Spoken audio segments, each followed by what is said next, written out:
Isa, dalawa, tatlo, apat, lima. Money can't buy happiness. Pag marami kang pera, par, magiging masaya ka, par. Pag marami kang pera, par, mabibili mo yung mga gusto mo, par. Ewan ko na lang, par, kung hindi ka pa maging masaya pag nasa na lahat yung gusto mo, par.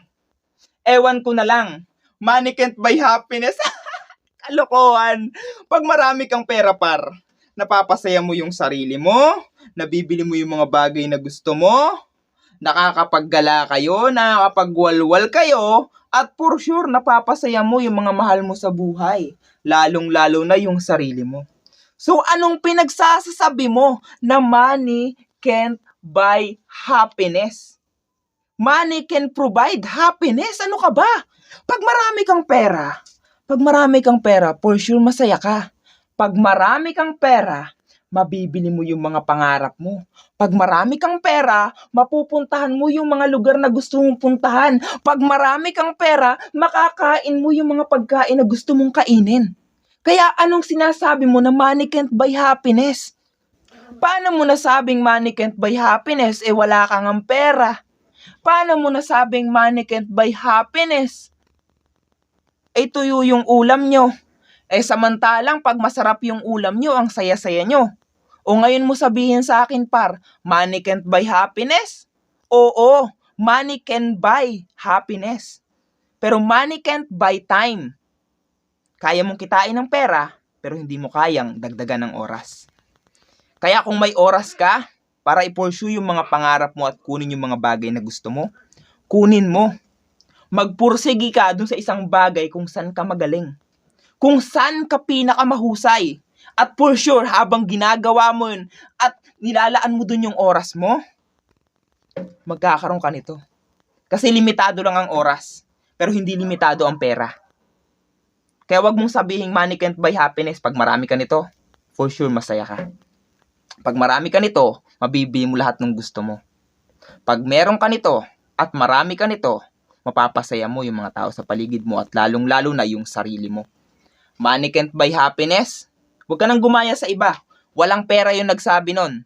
Ako, mahirap lang ako at di ako mayaman. Alam ko kung gaano kahirap kumita ng isang peraso nito. Nasusugat yung kamay at nagkakakalyo.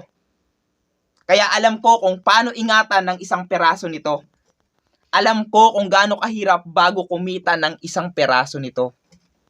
Yun yung dahilan kung bakit masyado akong matipid pagdating sa paggastos sa pera. Kasi hindi ako mayaman at di ko nabibili lahat ng gusto ko. Kaya pag kumita ako ng kaunti, masayang masaya ako. Kasi unang-una, makakabili na naman ako ng bagong sapatos ko at mga bagong gamit ko. Yun yung dahilan at yun yung pinagkaiba ng mayaman sa mahirap. Yung mahirap, kumita lang ng konti, kumita lang ng isa nito, masaya na sa maghapon.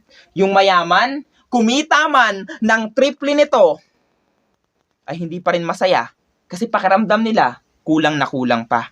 Yun ang pinagkaiba. Kaming mahihirap, nagiging masaya. Nagiging masaya kami, kumita lang kami ng konti. At lalong-lalo na pag kumita kami ng marami. Pero itong perang to, sa totoo lang, isang araw lang to, ubus na to. Yun yung totoo. Kasi magbabayad ako ng utang ko sa tindahan, ng mga utang kong sardinas, utang kong tuyo, at iba't iba pang uri ng pang-ulam. Pati na rin pambili ng bigas kinabukasan. Kasi nga hindi ako mayaman. Hindi mo ako kagaya na umaasa ka lang sa magulang para bigyan ka ng pambaon sa araw-araw. Yun yung pinagkaiba natin. Pero sa akin, kailangan kong paghirapan bago kumita ng isang peraso nito. Yun ang pinagkaiba natin.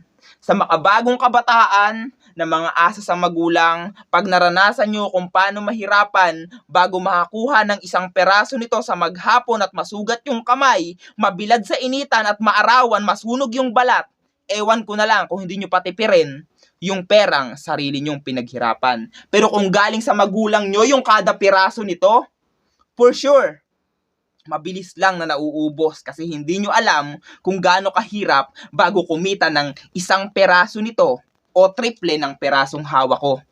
Ganun kahirap kumita ng pera. Kaya naman, pag may pera kayo bilang kabataan, matuto kayo na mag-ipon at iala yung mga iniipon nyo dun sa isang bagay na importante at napapakinabangan nyo ng pangmatagalan. Yun lang yung mensahe ko sa bidyong to. Money can't buy happiness, isa po yung malaking kalokohan. Pag marami kang pera, imposibleng hindi ka maging masaya.